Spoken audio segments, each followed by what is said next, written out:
India is Zimbabwe match விடிஞ்சா போச்சு, இந்தியாவுக்கு ஆச்சு அப்படிங்கிற மாதிரி பேச்சிங்.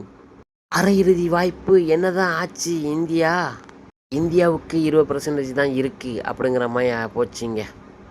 இந்தியாவுக்கு மரண பயத்தை காட்டுவோம், ஆஸ்திரேலியாவை ஓடவிட்ட சிக்கந்தர் ராசா. சென்னை சேப்பாக்கத்தை தூள் தூளாய் துடைக்க வரும் இந்திய அணியா ஜிம்பாப்வேயின் பணியா?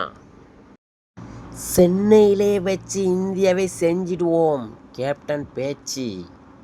இந்திய அரையிறுதி கனவு நினைவாக்க வேண்டும் என்றால் 2 போட்டியிலும் வெற்றி பெற வேண்டும். அதே அளவில் சவுத் ஆப்பிரிக்காவும் 2 போட்டியில் வெற்றி பெற வேண்டும். இந்தியா செய்ய வேண்டியவை 8 ஓவரில் 120 ரன்னுக்கு மேலே அடிக்க வேண்டும். இந்தியா செய்ய வேண்டியவை அபிஷேக் சர்மா, ஈசான் கிசான், சஞ்சு சாம்சன், திலக் வர்மா, சிக்ஸர் துபே,